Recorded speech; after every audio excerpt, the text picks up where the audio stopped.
ఇరియాన్ జయా, అదొక దీవి పేరు. ఇరియాన్ జయా ఇండోనేషియాకి ఆస్ట్రేలియాకి మధ్యన ఉంటుంది. 22 మంది మిషనరీలు వెళ్ళారు అక్కడికి.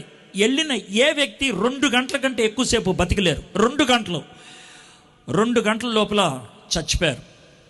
అయితే చార్ల్స్ బ్రౌన్ అనేటువంటి ఆయన, నేను మిషనరీగా అక్కడికి వెళ్తాను అన్నాడు. దొంగతనంగా వెళ్ళాడు, ఎందుకంటే ప్రభుత్వం నిషేధించింది.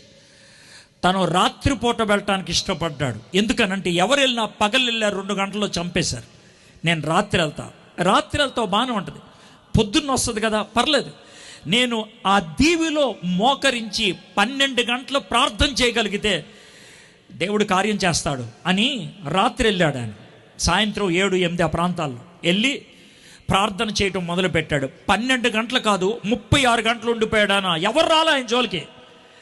36 గంటల తర్వాత ఆయన పట్టుకున్నారు. చాలా సంతోషించాడు. ప్రభా, నేను 12 గంటలు ఈ దీవిలో ప్రార్థన చేస్తే సరిపోద్ది అనుకున్నాను, 36 గంటలు ప్రార్థన చేయనిచ్చామని. పట్టుకున్నారు. అతన్ని చెట్టుకేసి కట్టేశారు.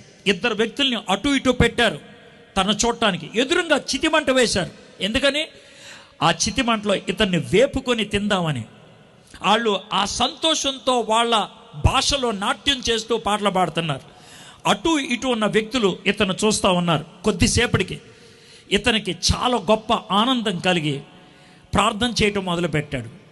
నా దేవునికి నా జీవితాన్ని సమర్పిస్తున్నా అని. All to Jesus I surrender అని పాట పాడుతున్నాడు. ఇతనేం పాడుతున్నాడు ఈ ఇరుపక్కల వాళ్ళకి తెలీదు. ఈడేంట్రా పాట పాడుతున్నాడు, వీడు మనకి బిర్యానీ, వీడు పాట పాడతామేంటి, మనం పాడామంటే అర్థం ఉంది, వీడు మనకి బిర్యానీగా దొరికారు అని.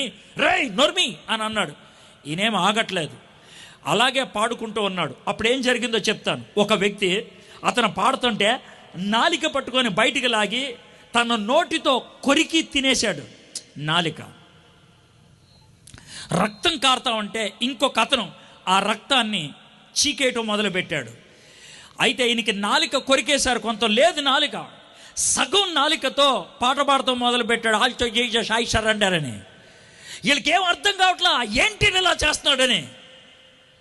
అతన్ని పక్కకి తీసుకెళ్ళిపోయారు. ఏం జరిగిందో తెలీదు. 2 రోజుల తర్వాత అతను చనిపోయాడు. కానీ 2 రోజుల తర్వాత వీళ్ళిద్దరూ క్రైస్తవులు అయిపోయారు. ఈరోజు ఆ దీవిలో నరమాంసక భక్షకులు లేరు, క్రైస్తవులు ఉన్నారు. సాక్రిఫైస్. దేవుని సేవ అన్ని బాగుంటే చేసేది కాదు. దేవుని చిత్తం నాకు వీలుగా ఉంటే నెరవేర్చేది కాదు.